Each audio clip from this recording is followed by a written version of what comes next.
That's why I'm easy, easy like Sunday morning, easy. There's the old Dreaming Spire shot there, coming into view. That's the money shot. That's what you see on all the postcards there, guys. It's taken from here, from this park, a bit further down the hill.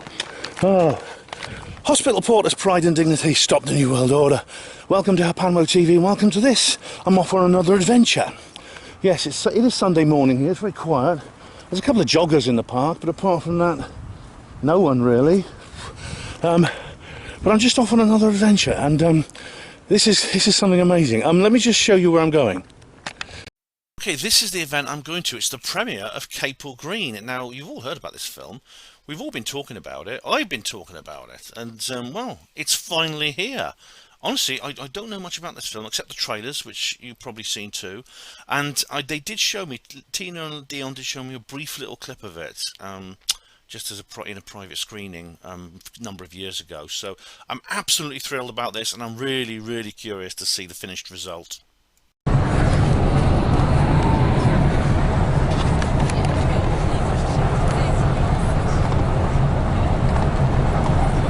I don't remember this bit.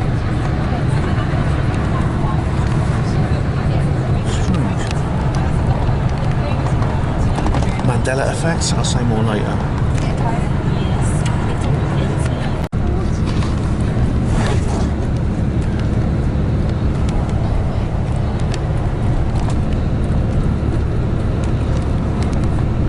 This is the Stokenchurch Gap.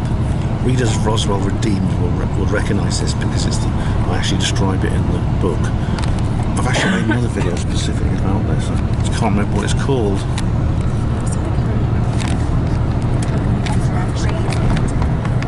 We just passed these sort of floats, Hare Krishna, and they're like big giant horse cars, but I mean, they're way too big. I've got a feeling elephants are going to pull these. Look at the rope there, there's a harness. That's a harness for elephants. Where are they though? Are there elephants around here? Oh, it's a shame, I'd like to have seen that. But they're not ready yet. Anyway, welcome back to the smoke, guys. I was only here a couple of weeks ago. Oh, that wasn't the most comfortable journey I've ever done. And it was very unusual though. I mean, firstly there was like 50 chattering kids on there. Teenagers probably from Cheney School. That was my old school, so I used to be one of them, so I mustn't complain. But also I had that really weird experience. The reason I mentioned that I started filming saying I don't remember this bit is because that's literally true. Let me go up here, it was a bit quieter. It's literally true. I know that route very well. I know the journey, the coach journey between London and Oxford. I know it very well. I mean, I've done it probably over 1,000 times. I've done it twice in the last fortnight, as you know, if you watch the channel. And I know the landscape so well that when something looks strange, I immediately spot it, and it's intuitive. It's always kind of like just say, well, that feels wrong, and I look and I realise it is wrong. And when it comes to things like the Mandela effect, always don't go looking for these things, or you'll find them everywhere, and there'll be false positives. You'll think you're finding them everywhere. Only wait until something feels wrong, and then look at it. And there was something there that did feel wrong. I realised I was going down on a stretch of road, and I don't remember it from before. There was a stretch of road because I filmed the bit where you come off the A40, and then at the beginning of the M40 you go over like a rise, and you can see this valley leading up to the Chiltern Hills and the Stokenchurch Gap, which is that little sort of gorge that was cut. I told you that cutting I showed you. I did an entire video about that. I can't remember what it was called, but it was anyway. Just a short video. I did it years ago. And then things when you go over that rise, and then you see the valley, and then there's another, and you just go straight down, and then you get to Lucknow, and it stops at Lucknow, and then you go through the Stokenchurch Gap, and you're at High Wycombe, and then a bit further on you get to Hillingdon, and you're in London. I suddenly realised I was going along a stretch of road. Just after this, there's this old railway bridge, there's nothing left but the uprights. The actual bridge is gone. And there's these brick uprights, these supports. And there's always graffiti on there. The Christians come and they put "Thank God for Jesus" and things like that on there. And I suddenly realised just after that I was going along that stretch of road, and I don't remember it. Now, of course, this could just be an error in my memory, but I know that road so well.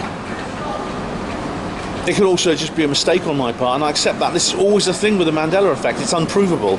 Because when I go back there now, of course, it's going to be the same, isn't it?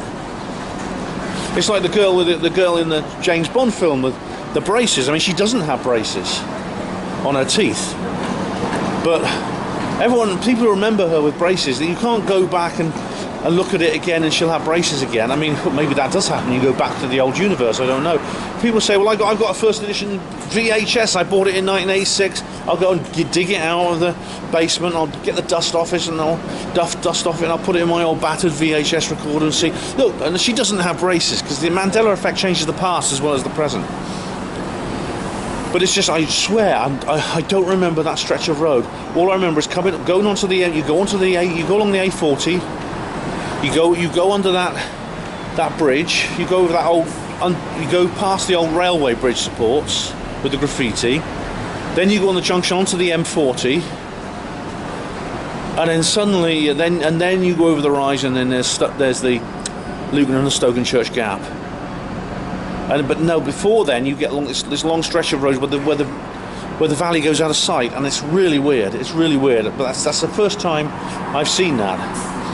And if it's I feel like I've been through. Like I said, I feel like I'm not quite myself, and I'm not in the real world. Ever since I got back from Contact in the Desert, I feel like I've not really come home, and I still have that feeling. It's not as bad. It's not as bad as it was. Like I said originally, it was a very unpleasant feeling. Now it's kind of like eased off a bit. I mean, it's not as unpleasant as it was, but it's still there. I can still feel it, you know. Anyway, let's get a move on. Alright guys, the down escalators are out of order. These have literally been out of order now for several months, and I don't know why. There's the up escalator and the stairs. That's your only choice. I mean, are they ever going to fix them? Look, there's actually a queue. There's actually a queue for the stairs. Oh, hang on, something's going on. There's a copper there. It's time to do Is it time to do a Charlie Veach? I don't know. Yeah, something's going on. There's a policeman down there. Oh, I better start running again. Oh, hang on, I don't do that anymore, do I? I'm looking for the crackheads and the Palestinian protesters. Ooh. Yeah, someone's happened now. It's just that someone was not very well. Anyway, here we are, down the stairs we go. It's better that the down ones are out of order than the up ones, because then you just have to go up the stairs every time.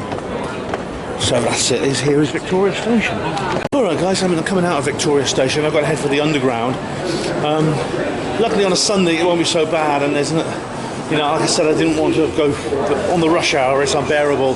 As you know, I walked last time I was here. Now I've got to get to Liverpool Street Station. This is somewhere I don't often go, actually. In fact, the last time I went to Liverpool Street was when I went to Rendlesham Forest, when I met the late Derek Savoury, who's no longer with us. Now I could walk there. It's an hour and 20 minutes, it says on Google Maps. For an ex-hospital porter, that's 1 hour or 50 minutes, I'd say. But for a civilian, that's 1 hour 20. But I am going to go and get the Underground train, just to save a bit of time. That means I won't want to walk and show you all the sights. Green Park, Trafalgar Square, Saurian Central, and that. But I won't be able to show you all the sites. But then I have showed you them in the last 2 or 3 videos ago, so that's okay. So I'm just going to choose time over. I'm going to choose time over entertainment on this particular video, if you don't mind. It's quite easy to get to this place. Just go up to Oxford Circus, get on the Central Line, and it'll take me straight there. Here we go.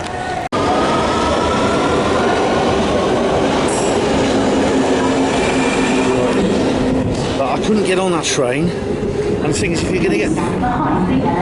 See the wind, that's the piston effect of the train. The only way you get on a train, there's another one coming in 1 minute apparently.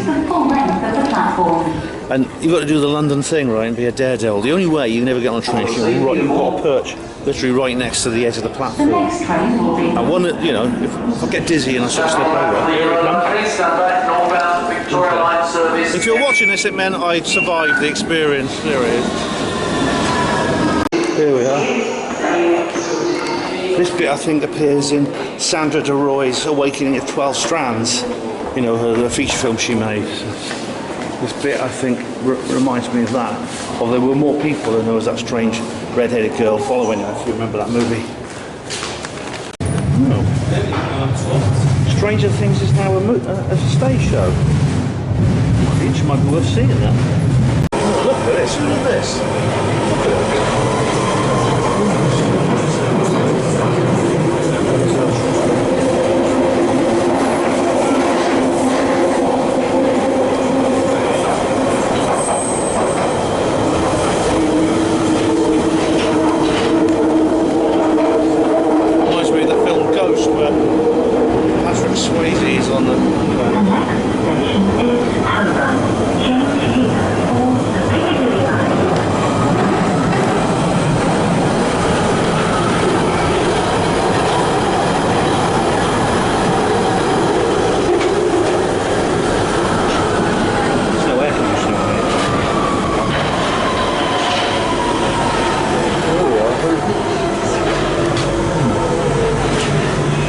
Where I used to get off to go with the Skeptics in a pub. There was a pub called the Penderel's Oak, and ironically, it was where the London David Icke discussion group used to meet. But that was in the Shakespeare's Head, a pub near the Penderel's Oak. So that's two opposite. This train will not be stopping at the next station. Once again, this train will not be stopping at Glasgow Lane due to station closure. As long as it stops at Liverpool Street, that's the main thing. See what's on this? They actually have posters on this side of the wall, you can see. So I've been told stop signal at Triple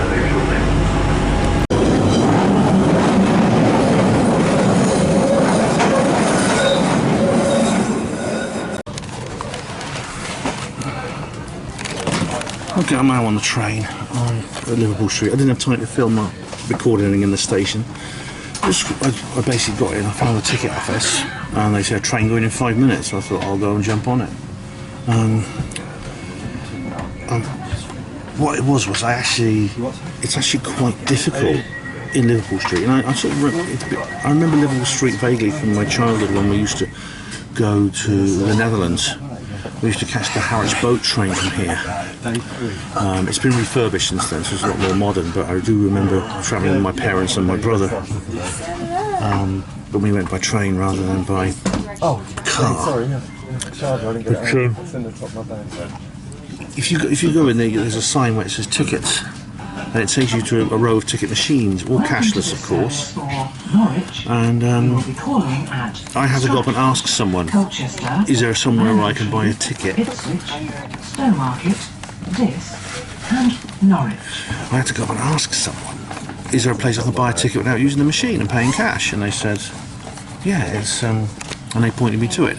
You've got to go all the way around a corner down a little alleyway, and it's like only 3 tellers, and it's called Station Reception and Ticket Office. You don't have like big ticket tellers. When I got there, the price was £57. £57. I had to pay with my card in the end because I don't have that much cash on me. It's a lot. It's a lot. But it's further than it looks. Apparently this is it takes an hour and 17 minutes to get there, so it's a longer journey than it looks. Let's see if we can do this. But it takes you through the East London, Essex and that area, you know. But it's the usual kind of dehumanising travel experience that I mentioned before, I've talked about before. As you might have heard, this train stops at Diss. Now Diss is the nearest station to Skull. Skull is just over the border in Norfolk. This is next door to Diss, and that's where the Skull experiment took place. A little bit of Hapanro-esque trivia there for you. Anyway, I got a return ticket, so it's all paid, and I've got my coach tickets, it's all paid for now.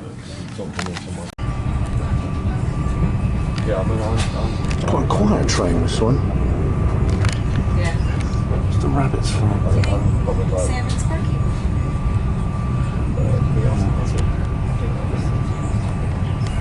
Look at Stowmarket. See my diagram that tells you around. Oh yeah, you're right here. Very clever.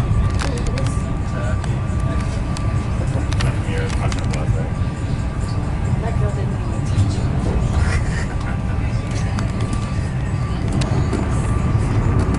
Oh my god. Did you see it? Colchester next. Did you see what she Yeah.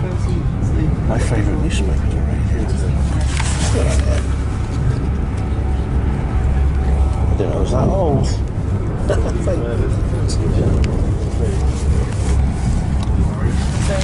Can't be the light. We're just looking up open, and that's like what's there, and this is super cool circle building thing. Oh, train stuff. Yeah.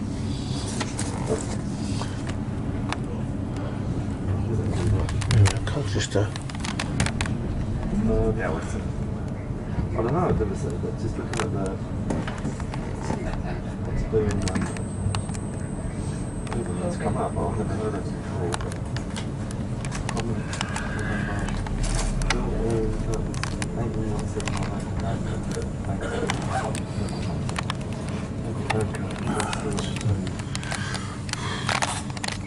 Wow, what's it feel like to be here?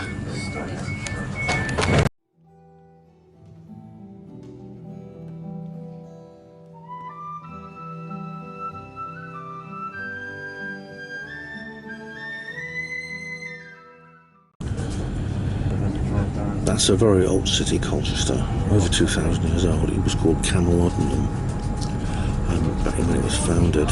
And during the Roman Empire, it was the capital of Roman Britain. It was the first target of the Boudica rebellion. So it's,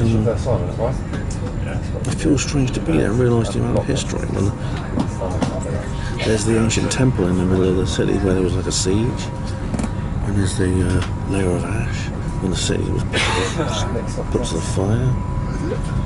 And here I come, a modern free thinker 2,000 years later, reading the light. Kind of appropriate. It's amazing how these threads of information are passed down through the ages, almost like a family tree. There's a novel called London, which is like, it's a big historical novel. It's different. It covers the entire history of London from the earliest Iron Age to the modern day. There's like it's all the same family, like a family tree of people related to each other. And it feels like in an informational setting. I don't know what my ancestors were 2,000 years ago, but some of them would have lived around here. Some of them maybe took part in the rebellion. Maybe I'm related to Queen Boudica herself. But even whether or not, I know that these thoughts and feelings and energies don't go away. They lie in the land, in the ley lines, in the energy grid, and they come up into biology, into our minds, like they have with me.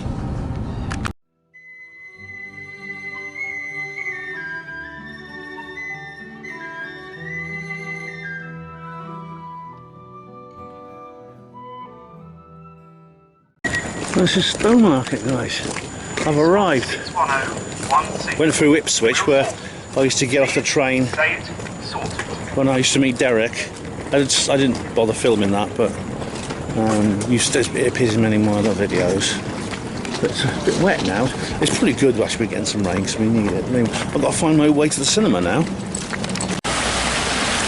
Alright, I'm heading now along here to the venue. So it's not a long walk. I only get there very early, but then I left plenty of time just in case for delays on travel and things like that. Barber Oz. What is it about barbers that have these walk-ins? Honestly, they all have walk-ins. Every barber is like a weird place for spooky stuff. Anyway, I'm nearly there now. That's just around the corner from here. I'm wondering what this film's going to be like. Like I said, you've seen the trailers of it. I mean, obviously, you've probably seen the trailers. I've seen like a couple of clips. I've had like some exclusive access to clips. There it is, the Regal. That's it over there. See it? It's the Regal. Now I've got to head round to the side. That's where the main entrance is. But I'm just wondering what it'll be like.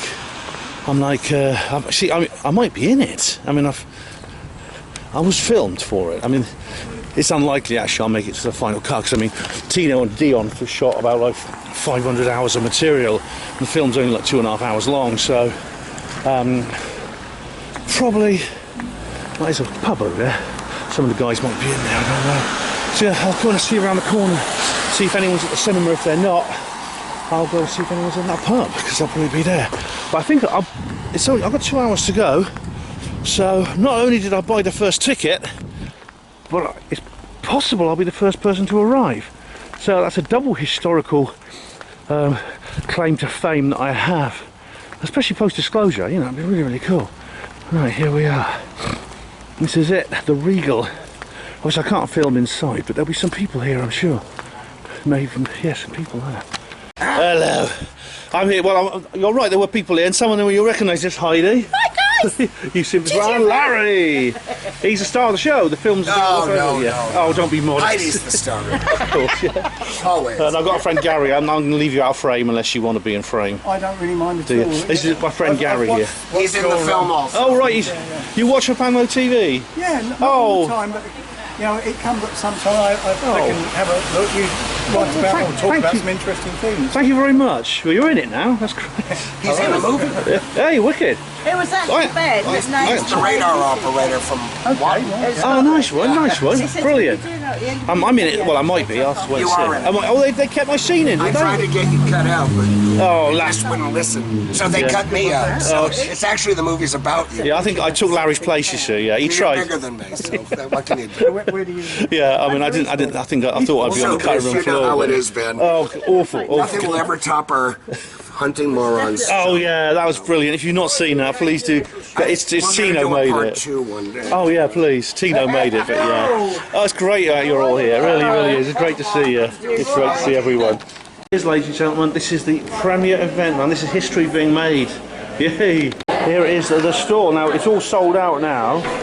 But so if you haven't got your ticket for the first one now, you won't get in. But we do have like, oh, there's loads of things here. There's this. Oh, look at this. Oh, maybe I shouldn't show you that. No, maybe I shouldn't show you that, but I'll show you these things here. This is Laurie Refeld's book. Then the Lone Ranger. She's over here actually. She's Renewing in October your passport. I'm sending it out. yeah. It's a movie. Here are. Hey, that's good. Yeah. That is Laurie and Laurie. Laurie's another witness. Yeah. I'll show you your book. Yeah. So that is Capel Green there.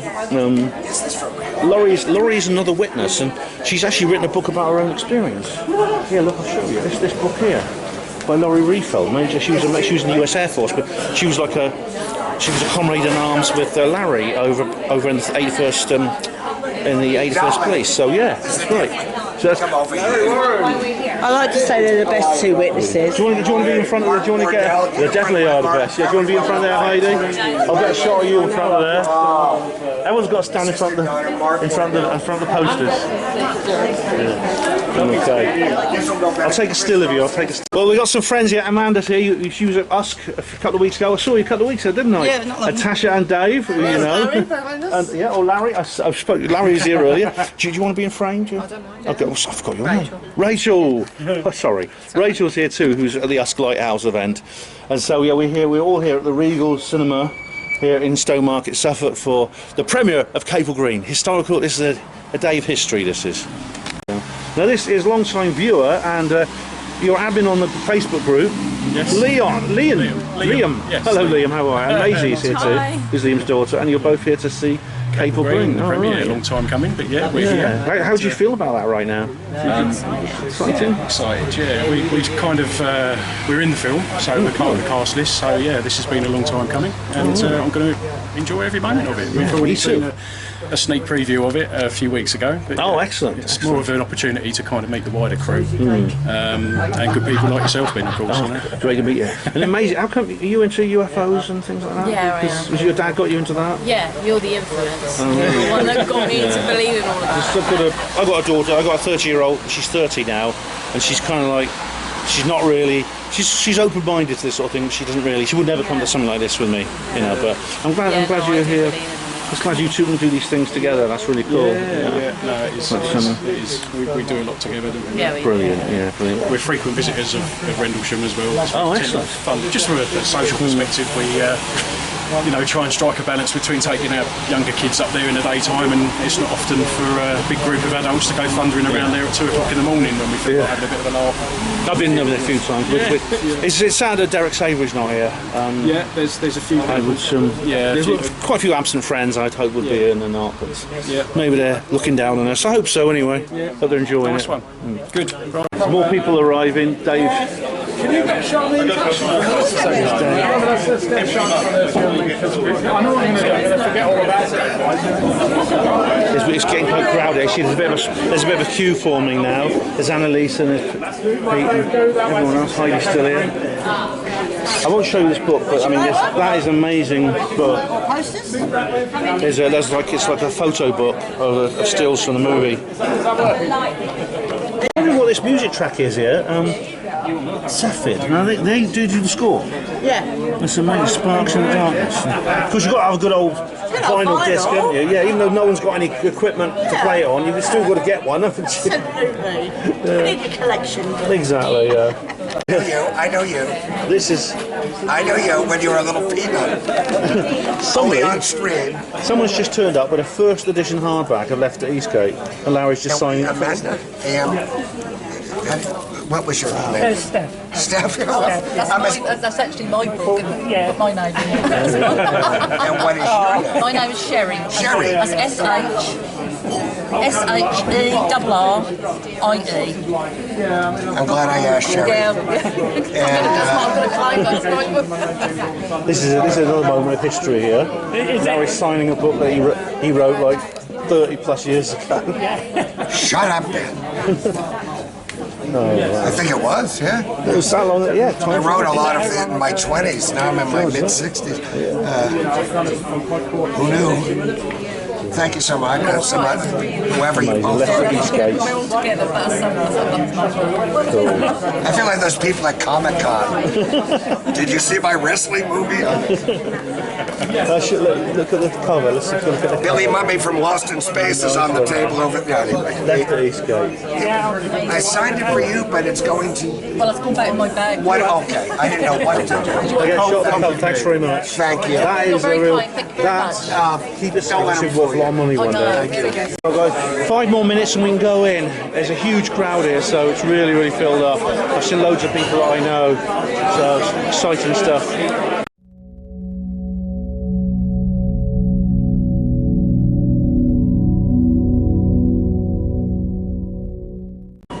Right guys, we're on an intermission. Yeah, we're on an intermission now.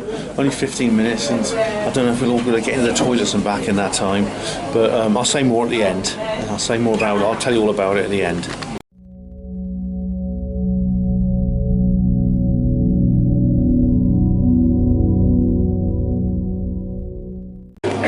It's funny when you come out all this darkness and it's still light outside. I know. But, it's finished. I'll give you a full review later. But yeah. We just finished. There's now going to be a Q&A with Larry and Laurie and Dion, so that's coming up next. And the first thing, so we've got another queue for the toilets. That's the next thing, that's something we've got to do. So here we are outside now. The sun's come out appropriately. A new day has dawned, as they say. But yeah, and there's Larry there. He's now a movie star, you see. So he's now being mobbed by his groupies. Tino, Tino's here. Hey Ben, Deputy Director. Right? Yeah, that was congratulations, mate. Brilliant stuff. Did you enjoy it? Loved it. That's the best thing that's come out of UFO Wood ever, man. Will you do us a lovely review? Of course I will. That's what I'm doing right now. Yeah. That's a good man. Yeah. So congratulations, well done. Do you want a beer or something? I'll get you one. Oh, thank you. Time for some drinks. I'm just heading off now. It's been a good day, and I'm just heading off. Okay, Dion, congratulations, mate. Congratulations. This is Dion here. He's the director. Nice to meet you. Well done, mate. This is my little video diary. It's like too many. I'm always backstage most of the time, packing up and cleaning So up much and setting up. So well, it's been a busy day for you. Yeah. Take care. See you, Jamie. Take care. Bye. You too. I'm safe. Peaceful night here outside the Regal Cinema. It's been an incredible day. I'll say more later about the movie and about everything connected to it, but it's a bit late now. Luckily, I'm at, Alan Raw, who did that conference in Hull. He's given me a lift. It's only just down the road, but I don't want to get a taxi, and so he's given me a lift to the hotel. I'll say more later, but I think I need to get to bed. Okay, guys, so here is my Travelodge room. I don't know if I need to do a tour. I'll do one in the morning. Anyway, because I know you guys like them, but I just wanted to show. I'm in room number 33, very Masonic. I just want to show you something remarkable, right? Here's the door. You go out the door. Right, I'll just show you this. Oh my God, how do I get in? Oh my God, where's the little thing you scan your card key against? No, they've got these. Actually got real good old-fashioned metal keys. You stick them in there and you turn them, and they're good old mechanical locks. It's like, oh, it's nostalgia. Look, oh, that's not working. Oh, there it is. I see. Just open it like that. Yeah.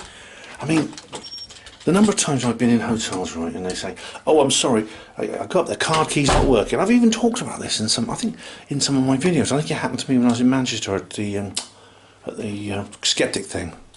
What's it called? QED. You go up there.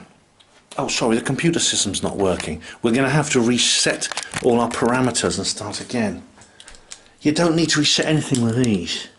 I'm sure there's an electronic lock for the main doorway, but look, it's a good old-fashioned key. Anyway, guys, it's about 11:20. I'm really tired. I'm going to bed. Well, good morning. It's Monday morning here at the Travelodge at Ipswich Beacon Hill. There is my view from the window. It's a service station. I'm watching BBC News because there's nothing else on. Literally, there's just like 4 channels, and this is the only time I actually watch TV. And you know what? It's bloody. I've forgotten how bad it was. It's like I'm not going to watch it much longer. I'm sitting here having my morning tea, and I'm just thinking to myself, you know, what am I going to watch? I've got bloodshot eyes for some reason. Can you see? My eyes are bloodshot. No, I don't know why. I only had 1 beer last night. It's not like I've got a hangover. I slept very well. It's now gone 9. I slept right through to about 9 AM. There's no rush to get home. At least I've got to do 3rd rail, but I did tell my listeners on Panel Radio I might skip it. I don't really want to skip it though, because I've got some good stories for this week. I think I'll skip the room tour. I mean, even though it's a sort of a Panel TV tradition, but really, there is literally nothing here you could see that you haven't seen before. You know, cherry picture, psycho shower, sticker on the wall of the toilet, sticker on the wall of the bath so you don't get sued. Yeah, it's all the usual thing. It's just normal. It's just normal. So that's it. So I'm just basically take a leisurely stroll home. I should get something to eat because I ate nothing at all yesterday, so I should get something to eat, I suppose, at some point. Okay, now I guess you all want to know about this film, Capel Green. What it was like to watch, and so I'm going to give you a brief review. Now I'm not sure I can give a completely detailed review right now. I took limited notes during the actual screening, but I didn't take as many as I normally do when I do like roving reviews, because I didn't want to look away from it. I'd have to look away and sort of like do that. I didn't want to look away from it. I might miss something, because despite the fact it is very long, it's actually 3 hours 55 minutes. Despite the fact it's a very, very long movie, an epic. It's packed with information. It's very, very rich in information, and it doesn't drag at all. I mean, there are long, drawn-out vignettes, which I'm sure many editors in like the more mainstream side of cinema would probably like say, cut that 10-minute vignette down to 30 seconds or something. You know, it's like, but of course that would make it. If they did that, it would make it a very different kind of movie, and I'll go into that. But what I'll do is, because I've made limited notes, and because it's still quite early in the morning, I'll probably add more to this review section at other times. So during my journey home, which I'll be recording as always in my reportages, I might sort of interject with various comments about the film as I'm travelling, and I might even add some little bits in the studio before I upload this video, because I mean this is so much to talk about, and maybe I should need to watch it again to get full appreciation because of its richness. But this is a film we've been waiting for a long time. Was it 9 years since 8 years since we first came up with the idea, and I remember because I was there. It's funny because Larry actually, he let me in on the secret, and it was a secret for a while. He told me privately, he says don't tell anyone, but he told me about the film, and then he said don't tell anyone, and I won't tell you the rest, it's a bit private, but eventually it became public knowledge, and we've been waiting so long for it, and it's been like, it's been quite frustrating actually, and I'd given up on it, and a lot of us were thinking, has Dion actually cancelled this and not told us? And I talked to Dion and Tino, who I know Tino a lot better than Dion. I know them both, but I know Tino very well. Tino I'm quite close to, and I said to him, and he kept reassuring me, no, it's not been cancelled. The thing I think we've got to remember is that Dion we're UFO people. Dion's a filmmaker, and we both love the subject, and we both are passionate about the movie. But I suppose we have different interests in a way, in the sense that for us it's about it's about information. Dion wants to make a proper movie, which will be a cinematic work of art as well. Because at the end of the day, Dion has to earn a living, and Dion's the guy who knows how to do it, not us. And so as a result there's been this kind of like a bit of a schism in the community over that. But you know what, that schism is now resolved. These two streams have now come together into one, and it happened yesterday, and I'm so proud to have been there. I think I bought the first ticket. That's something to be proud of. That's a piece of history, that is. And that's fantastic. It was a fantastic feeling. This isn't, without doubt, this is not probably, certainly the best thing ever to come out of UFO Wood. Now, what's made it good was the fact that it's not like your usual UFO movie. Now, James Fox, I'm a big fan of James Fox. I'm a big fan of what's his name? Stephen Greer. I'm less of a fan of Stephen Greer, but I'm a big fan of James Fox. And so I'm thinking of other people who've made UFO movies in the last few years, and they're coming out like once a month now. This has never been a better time for UFO Wood. But they are not just talking heads. I mean, a series of talking heads is just a UFO video, basically. A series of talking heads is just a UFO video on YouTube, isn't it? And some of them are like that. Some of them are just that. I mean, this obviously Fox does include a bit of artistic work in it as well. He includes little pretties and vignettes and things like that. So does Greer. So do many others in between the talking heads. But really, there's nothing compared to Capel Green. Capel Green has the style and feel and the technical quality of a big screen mainstream documentary. Now, it could even go on a general release. I mean, documentaries going on general release is very rare. I mean, I haven't seen one for years. Usually feature films go on. But you know, this it has the ability to do so. I'd say it's something a bit like, in terms of its like level, it's kind of like What the Bleep Do We Know? It's that kind of, maybe even above that in terms of its technical style. And I love What the Bleep Do We Know? You know, but it has this, like What the Bleep, it has this fictionalisation. Although in the case of What the Bleep, it was purely fictional. This is a fictionalisation of real events. And in fact, the beginning of the film starts with a long, probably quarter-hour vignette and title sequence showing the actor playing this. And I know I saw stills from the production and stuff like that. The young actor playing Larry and his colleagues, and the other people like wandering around the woods. And it was, and Larry acted as a technical assistant. There's a famous photo of Larry next to the actor playing his younger self, and it's quite cool because Larry's like showing him how to handle his service rifle and things like, which is not a real one, of course. It's a prop, but they managed to get hold of the M16 rifle prop, and Larry's showing him how to handle it and stuff like that. So Larry was like a technical advisor. But you know all that. That's kind of all been done before. as I'm trying to make sense of all these notes I've written. Can you make sense of these notes? It's yeah, it was amazing, and it's because it's so long. There's an intermission of 15 minutes, rather like the original Ben-Hur. I don't know if you've seen Ben-Hur, which is a great movie. This is a similar duration. I mean, if you get like the authentic original recordings, it has like the intermission section is actually in the DVD of it, the one I've got of Ben-Hur. And this when people get up and go and get their popcorn and Coke and stuff like that, and buy more Coke because it's in the flash frames, you know, the mind control thing. As I'm not going to go into that now, but yeah, there's an intermission segment in the film, which wasn't long enough because that cinema doesn't have enough toilets. Big long queues outside.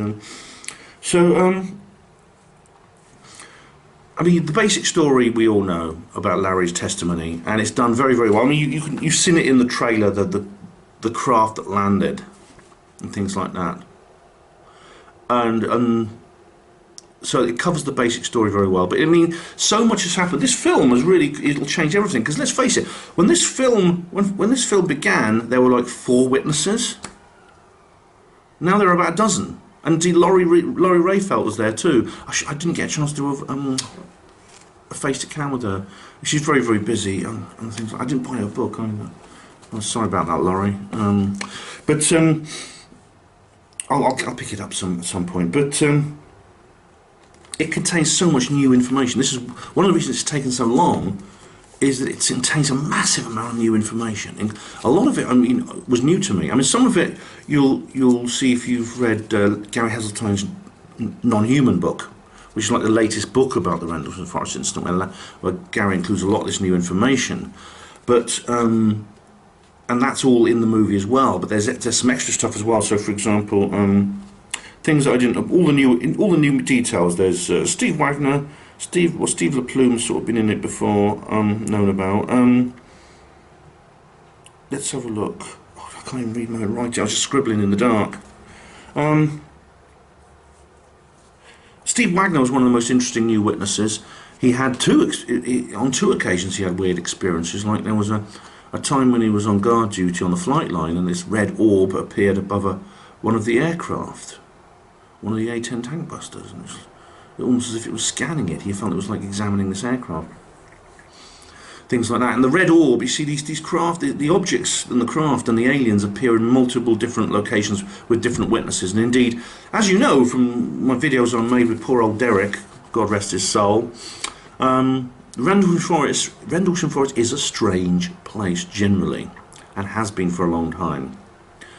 Centuries actually. And I mean, there's even a report from 1880, 100 years earlier, of someone up near Ike, nothing to do with David, it's a nearby village, that saw the red orb in the woods. It was reported in the East Anglian Times, which today is not the best newspaper in the world. For 100 years later, it's not the best paper in the world for reporting that kind of thing. But at the time, it recorded someone who saw the red orb in the woods. Things like that. There's Lantern Marsh as well. Now, Lantern Marsh, of course, is an album by Paul Eno and ambient music. But Lantern Marsh is actually, some people say it's called that because of the Will-o'-the-Wisp. A Will-o'-the-Wisp is an old name, a very old name for basically the orb-type UFOs. And of course the structured craft that Larry saw on Capel Green, and indeed that was seen by someone else. In fact, it was the guy who saw it was actually Alan Raw, who I've interviewed on Panel Radio, and I spoke at his conference. Remember Raw Gone? That was such a good one. He got in there just before the lockdown, man. It was amazing. He saw the object. Indeed, he knew nothing about Larry and his sighting, and he reported what he saw. And when Doc Dion saw his report, and he drew a picture, and his son drew a picture. His son saw it as well and drew a picture. There's absolutely no doubt they were seeing the same thing. And they didn't know, neither knew about the other's sighting. It's amazing. So there must be something to it. Probably the biggest coup here, or probably one of the biggest breakthroughs in Capel Green, is for the first time in decades, there's an interview with Adrian Bustinza. Not just ordinary, he's on the video. Sure, it's just like a Skype thing, it's not very good quality, but, you know, anyone who can just get Adrian to talk about anything to do with this, it's an exclusive. So Adrian does his talk. One of the reasons Adrian is like involved in this, and he's always been a big supporter of Larry. He was injured in the line of duty, just like John Burroughs. He fell over near the and his hands went into the mist on the ground, and as a result, he got terrible burns on his hands that looked like actinic burns caused by radiation. And his hands have never been the same since. He's been disabled as a result of this for the rest of his life. And like John Burroughs and like Larry, he's had terrible problems. I mean, John Burroughs, as we know, almost died because he went in a hospital after he had heart problems, and the doctors couldn't get his medical records because they were classified. And that could have killed him. That could have killed John. And John had to go to court with a lawyer called Pat Frascogna and Harry Reid, the senator, the Nevada senator, a bit of a hero when it comes to this sort of thing. He kind of he sort of backed up John, and John eventually got both his pension and his medical records back. What else is there? Steve Wagner had another sighting. I don't know what is that. Oh yeah, Steve Wagner saw another of the depressions in the woods, the triangular depressions in the woods, except this time they were much bigger. The depressions were, I think, 3 feet across, and they were like 20 feet apart. So these so-called rabbit scrapings, the skeptics say those are rabbit scrapings. Well, obviously it was a bit strange that rabbits do their scrapings in a geometric equilateral triangle. Even bigger, even worse, that these rabbits are so big they do much bigger depressions. And again, you had the broken branches above, indicating that something had landed then, broken through the trees. Colonel Holt was in it. This is bizarre. Now, I remember when all this kicked off, and I remember what happened. I mean, because I was involved with people behind the scenes from the get-go when the film went into pre-production.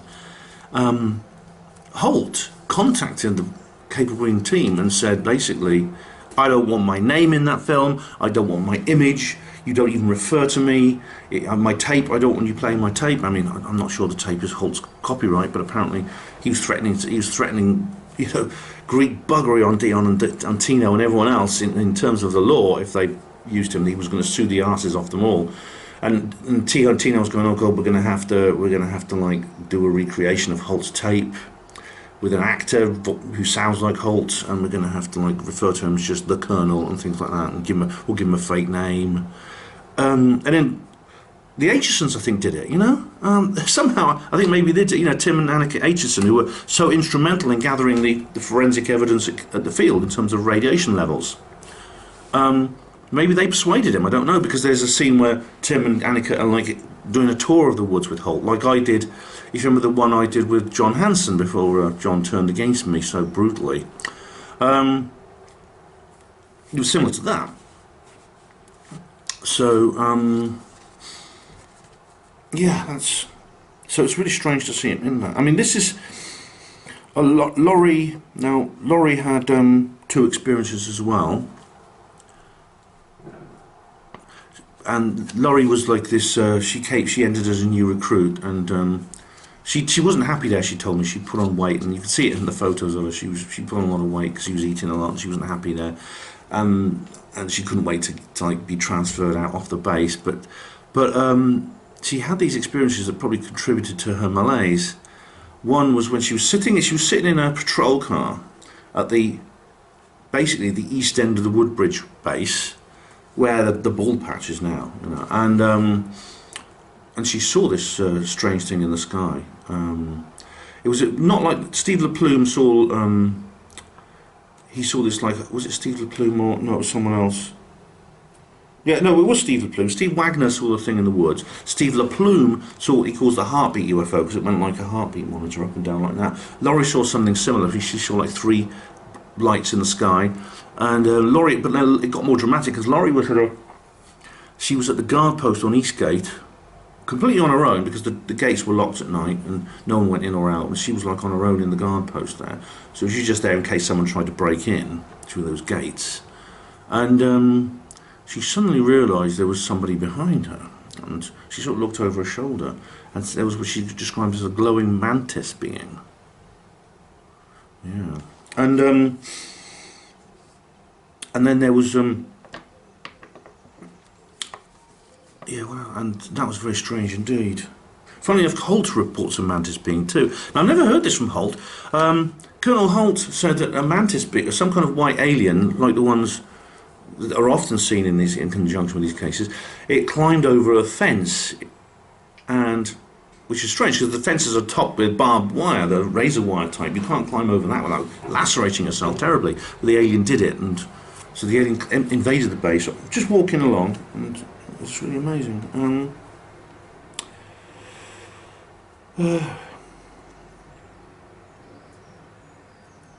Yeah, the thing with Steve Wagner happened a month later. This didn't all happen around Christmas. It was the 26th of January 1981, so it was a whole month after this all kicked off that Steve Wagner saw these things in the wood. There was also detections on RAF radar. There's a guy called Gary who was actually a radar operator in those days, and he remembers it. And he was actually in the audience. I met him.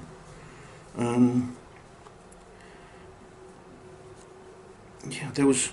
Oh...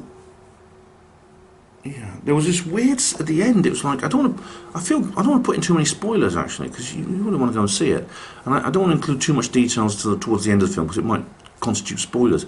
But there's this like strange scene in China, which is kind of like it's fictionalized. It's a hypothetical thing, but it's like very strange indeed. And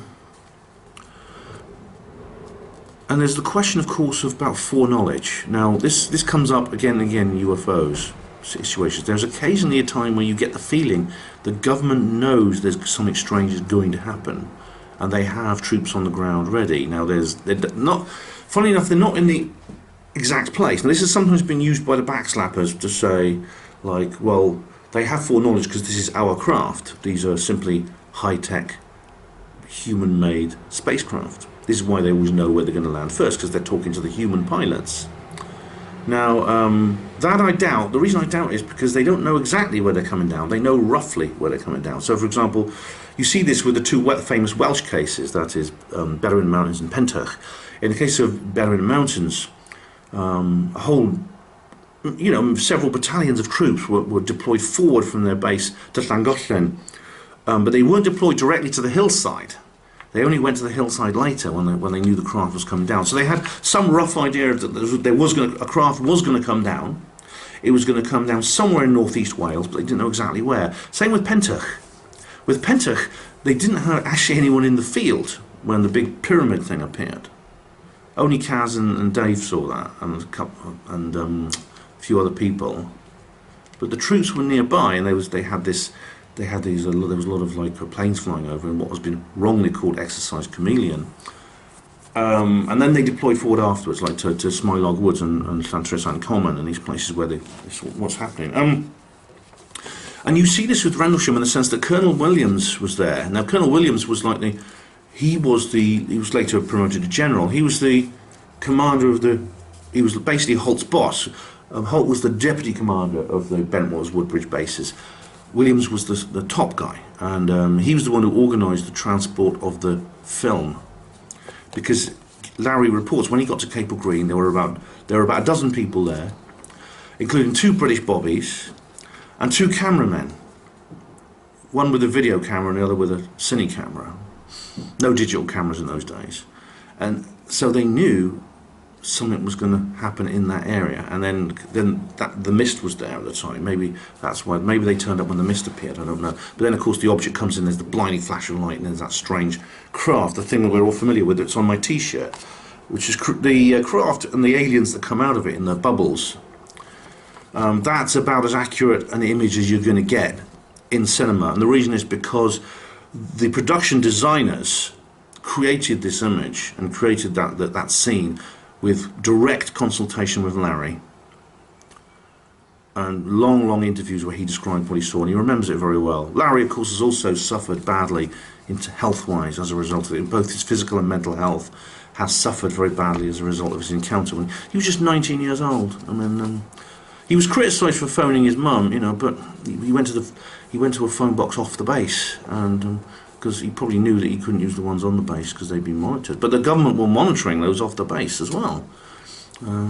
People criticised him for this. I mean, he could have been prosecuted, but you've got to realise a lot of these men, these young men who serve in the U.S. Air Force and were at the base at that time were very young. They were in their late teens and early 20s.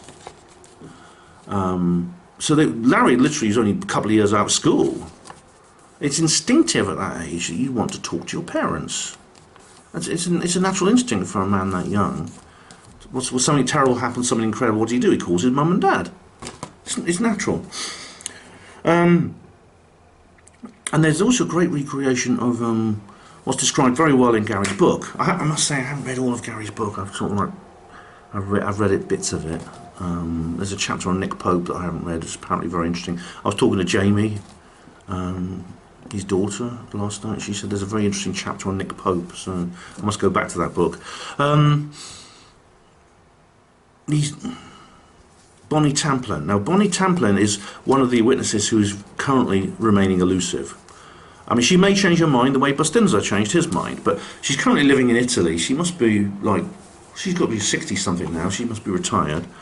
But she had two very, very interesting encounters, which affected her very badly. The one we already knew about was the fact that this orb went through her car when she was driving her patrol car. This orb went right through her car. It was like, it terrified the life out of her. I mean, she was so highly trained. She was a lieutenant in the US Air Force, highly trained, just like all of them were. She'd done advanced security training. But it scared the bejesus out of her. And she was so hysterical, she had to be relieved of duty. And that's not a criticism. I mean, how would I react if something like that happened to me? I might be just as terrified. But she had another incident because she saw an object this was beforehand. I mean, after she was relieved of duty, I remember, and I think it was Sergeant Ball had to take over command of the watch or something like that. But then before that, she was driving along. She was in command of the entire watch, the flight, and she was driving along, and there was on the road between the two bases. And I've been along that road myself with Derek. It's quite a spooky, isolated place. There's just trees on both sides. There's farmers' fields, and there's a culvert running alongside which she crashed the car in. This orb appeared. And then she was terrified. She put on the brakes and she turned the wheel. She ended up crashing the patrol car in the culvert. She was not hurt, luckily. She climbed out of the car, and she had her service rifle with her. And this orb was literally hanging in the air, like 10 feet away. And it was as Colonel Holt said, like an eye winking at you like that. And so, instinctively, and again, it's understandable, she immediately levelled her rifle and she opened fire at this object. The object was completely oblivious to the bullets. It seemed to suffer no damage, and then it disappeared. But it then flew away and disappeared. And that actually was a serious matter because it's a diplomatic incident when a U.S. service person actually discharges their weapon on UK soil. I mean, one of the deals which the United States did with the UK to allow so many of their bases, and there were 17 US bases at the height of the Cold War. We've all shut down now, but during the Cold War there were 17 active US bases in Britain. One of the deals was that you don't fire upon anything in this country. Especially not the people, but anything or anywhere, you don't open fire on them. This is why Penistone and Burroughs took off their sidearms. They actually left their sidearms in the guard shack when they went into the woods on the first night. But that wasn't the only incident. This is new information on me. That's not the only sort of firearms incident that happened as a result of this, because there's a scene in which there's these forensic team. There's these forensic investigators, like studying the area. I think it's at the Bald Patch, just picking up bits from the ground. And there's this guard standing by them, and he's got his pistol drawn. He's not pointing at them, but it's at his side. He's got his finger on the trigger, and it's like he's like, it's almost like a warning to those people, those forensic officers, Yeah. More will come to me as I'm going to now head for home. More information will come to me, and I'll report it to you in little interjections and little snippets as I'm travelling. But yeah, because I mean, more this is very very basic. Now, oh yeah, Folly House. Now, you know Folly House. If you watch my videos regularly, you'll know this, or you'll know the place, because Folly House is this. It's this lovely farmhouse just at the end of row 8 of track 8, where we walked, me and Derek and a couple of other people walking. I can't remember which video it was. It was one of them. And we walked past. There's this box there. It says free books. You can. It's like a free library, so you can pick up a book or put one in. And there's like eggs for sale. You just put your money in a box. You know, I showed it you in the video. And Dion actually filmed there. He filmed that bit, and he filmed a cat going along the fence. There's a lot of animals in this film. It's quite cool. There's a great drone shot, brilliant drone footage in this, and there's a brilliant drone scene with deer running along by Capel Green, which is quite rare because deer are elusive. Brilliant drone footage in this, by the way. I don't know who the drone pilot was. Was it Matthew Williams? Probably, judging by the quality. But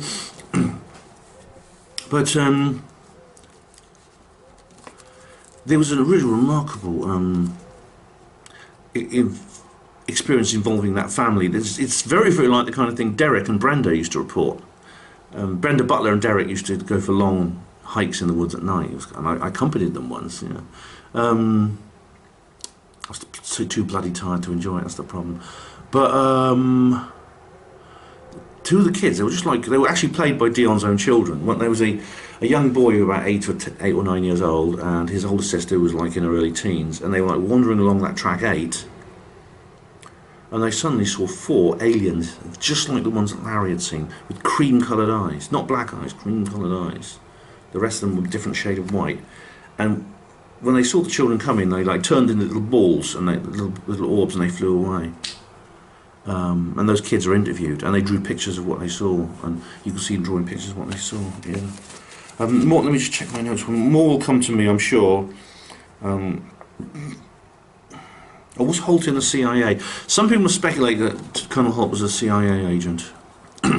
Could be true. I mean, having a normal line Air Force officer in that position, they might have thought was too big a risk because for the political implications. Because you've got to realise that there were very strict rules when it comes to nuclear weapons, American nuclear weapons being stationed on British soil during the Cold War.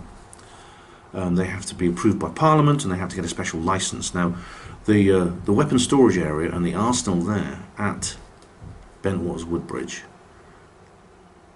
they were unlicensed, so them being there was illegal. And the thing is, like this Margaret Thatcher and her predecessor, Wilson, Callaghan and the others, they did a secret deal with the Americans to put these things here and not tell Parliament. That's against the law. So maybe they thought, well, maybe I better have a CIA guy in charge here. Put him in as deputy base commander running this show. Could be. I mean, it's speculation. Of course, I don't know if Holt was CIA or not, but it's a possibility. Yeah, this cool. I mean, US nuclear weapons on British soil was very, very controversial. Remember the Greenham Common protest? That was just for like a dozen cruise missile warheads. This was like several hundred warheads, much bigger, more powerful ones. And there were no protesters at Bentwaters Woodbridge because no one knew they were there, apart from the people. This is why when you ask, even to this day, some of the people involved, not Larry, but if you for example, Nick Pope, when you talk to him about it, and indeed John Burroughs when I interviewed him, and when I bring up this subject, he says, yeah, there was a special kind of ordnance stored there. We call it hot row. You can probably guess, he says, but I'm not going to tell you. You can guess what kind of ordnance, but I'm not going to tell you. Yeah. So, could be. Anyway, guys, that's all I've written down here. Except this is an amazing big screen style cinema. This is the kind of like movie that's beyond what normally comes out. Like I've said, the style of it, the scale of it. This is mainstream documentary. This is the kind of thing that Adam Curtis would produce. It's on that level, or even higher, maybe. Like I say, What the Bleep, or even more so. So this is not just another UFO movie. And I know people say, oh, it's just another UFO movie, because UFO wood is now so prolific because of the change in the UAP, as it's called now, UAP culture. That there's new ones coming out every month, aren't they? And they tend to blend into each other. You show me a scene from one of Greer's oeuvre, and I can't even tell you which movie it is, because they tend to be very, very similar, don't they?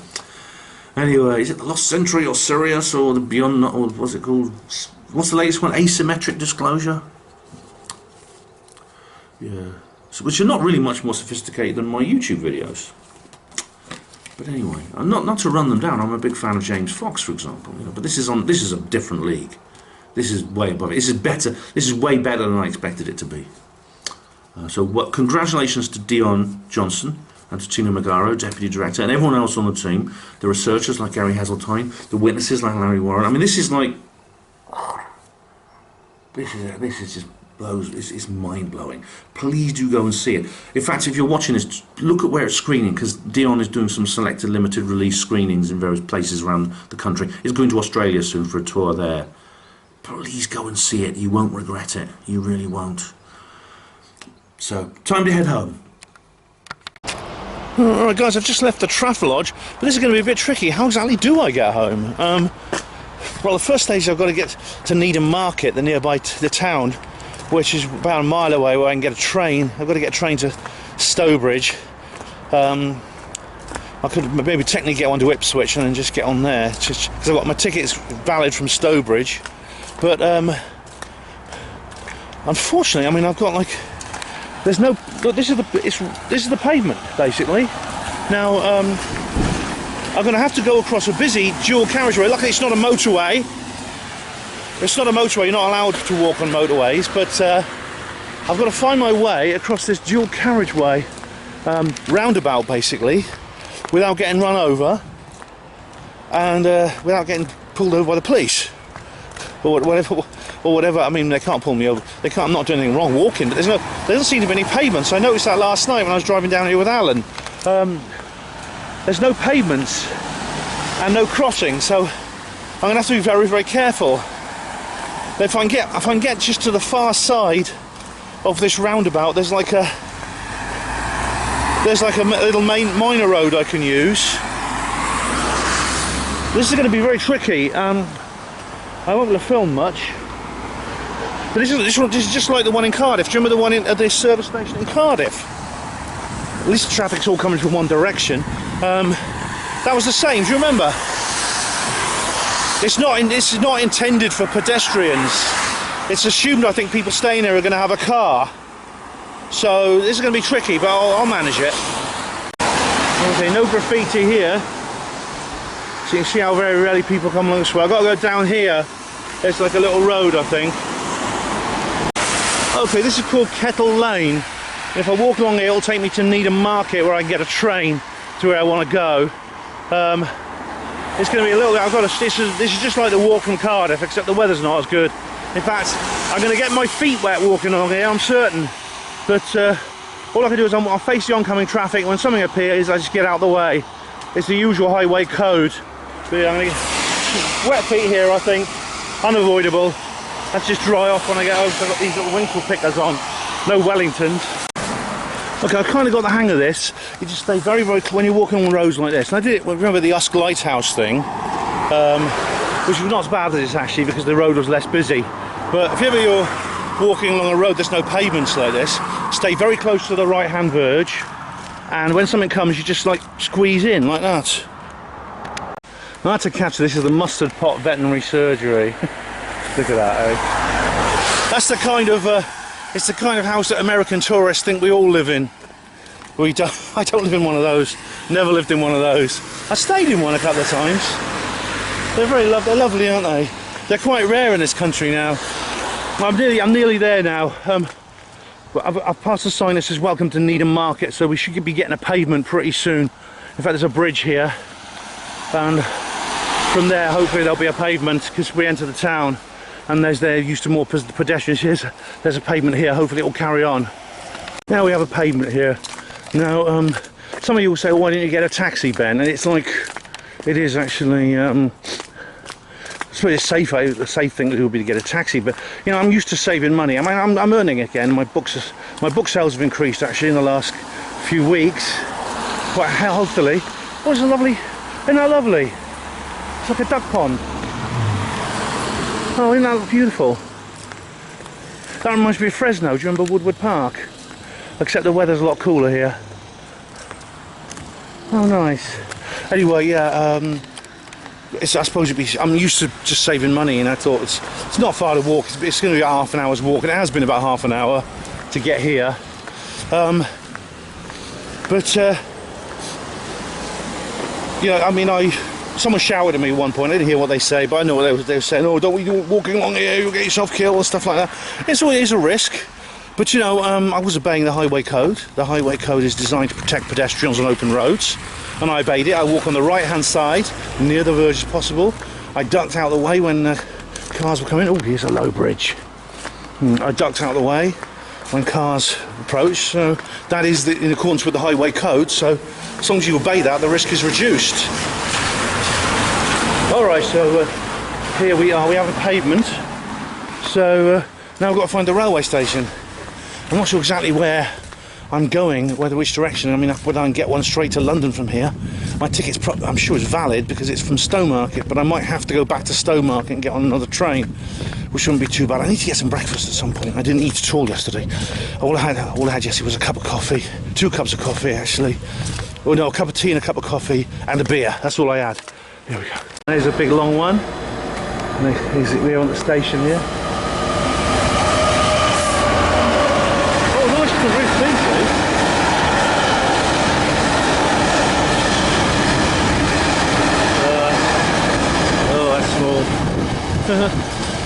Yeah, not as long as the one we saw at Indio, is it? But still, that's amazing. One that I'm on now, I'm Needham Station, and there is one at 11. Here we are, 11. Right, there's one at 11:30. Oh, it's a long time. Oh, maybe it's quicker to go to Ipswich. So maybe it's quicker to go to Ipswich and catch one from there. I'll have a look. No, it's actually quicker to wait here. I've got to wait all the way till. As you see, 11:50 to get one to Ipswich. It's going to be quicker just to go back to Stowmarket and then and catch one direct to London from there. Probably get a faster train as well.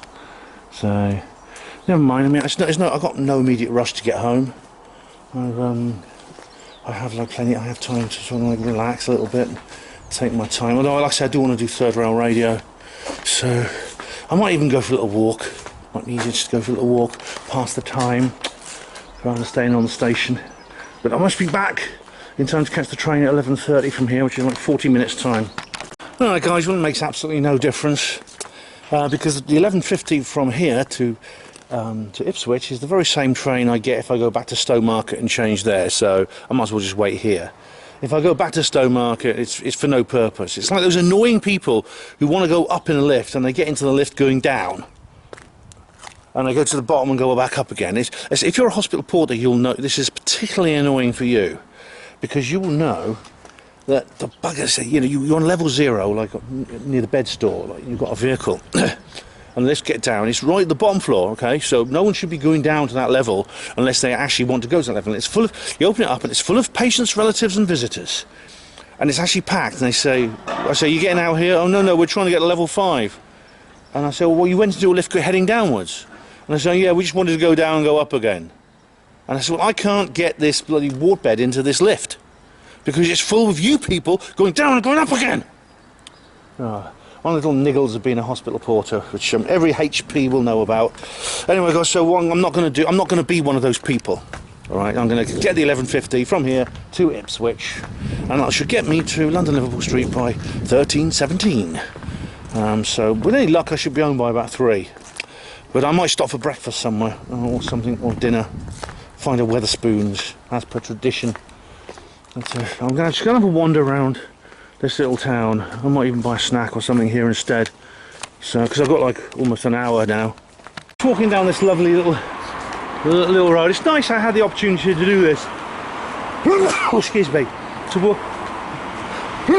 Pardon me. To walk along this little town, this little market town here in Suffolk, and enjoy this really nice traditional street here with those little awnings over the windows. It's all very oldie worldy English, and I love it. It really, really is. Butcher's here, butcher shop here. This is what's this? Oh look, craft shop and then bakery. Yes, isn't it nice? Brett's Bakery, perfect, isn't it? Yeah, and And I told you other things would come to me out because I sort of exhausted my notes. And indeed, there were other very interesting interviews in the. There were other very interesting interviews in the actual show. For example, there was Stevie Ray Vaughan's ex-girlfriend. As we know, Larry's a big fan of Stevie Ray Vaughan, and they talked a bit about Larry's musical career. There was also Robert Hulse was in it, talking about the time he saw his orb near Macclesfield on the A10. And there was most interesting of all, there was a local woman who was driving on the same road as Bonnie Tamplin.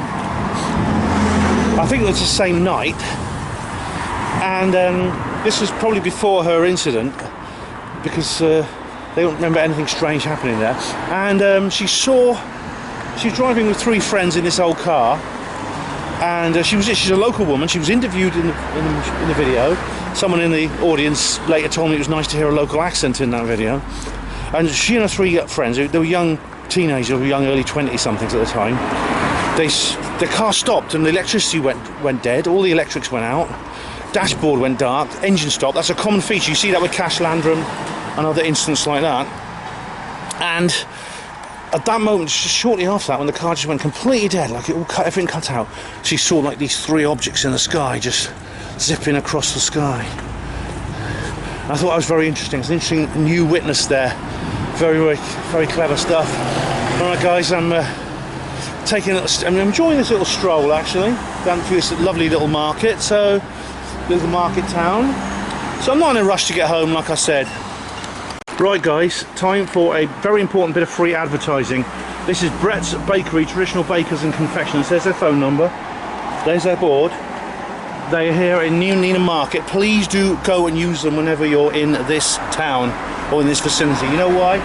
Because they got a big sign on the wall saying "Cash is King." They're part of the Save Cash movement, the anti-cashless society. I had a really nice long conversation with the lady serving me, and she gets it all.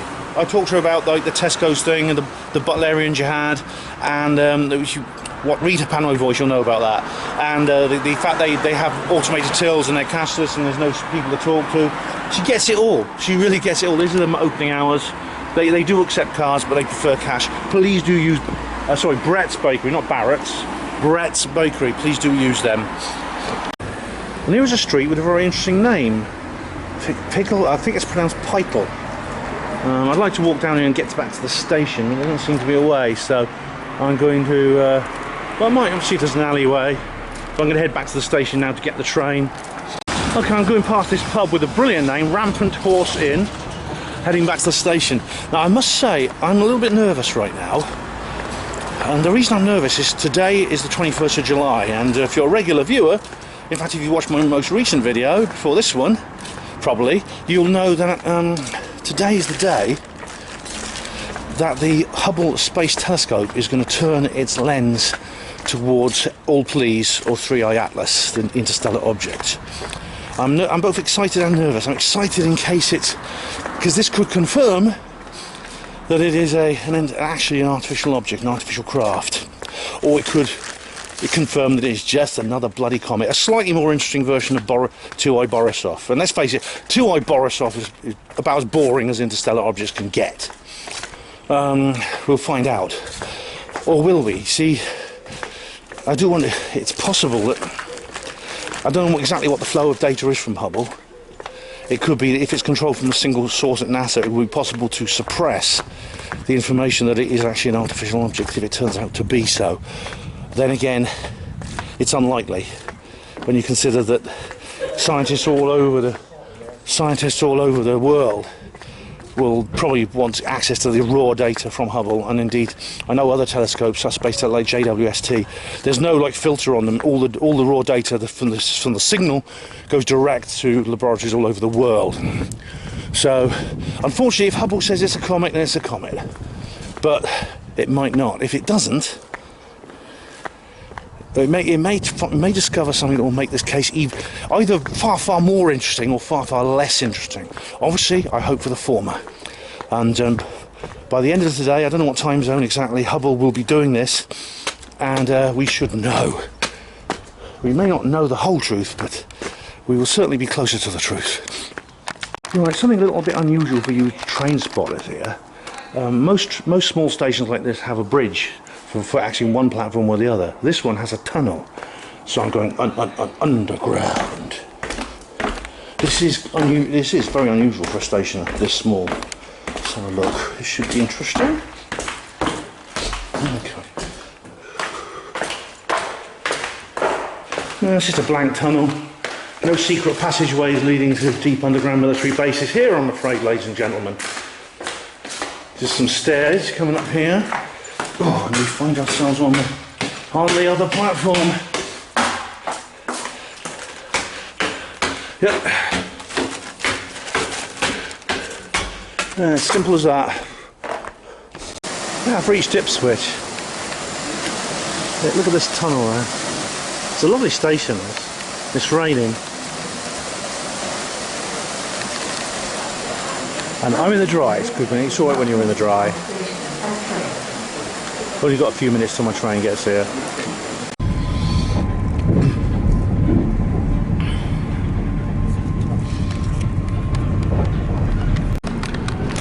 It looks amazing, look. I don't know if you can see it properly on camera, but there's these low clouds, there's high clouds above it. I don't think it's chemtrails, I just think it's natural. Look at that. It's just breaking over there. It's beautiful.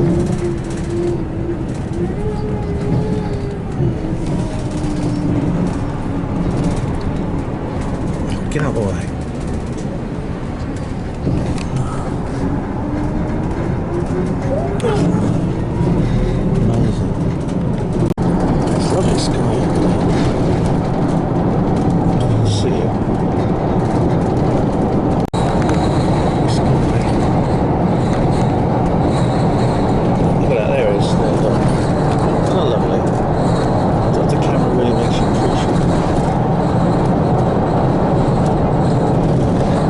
Over there is Cheney School, which is my school, my old school years ago.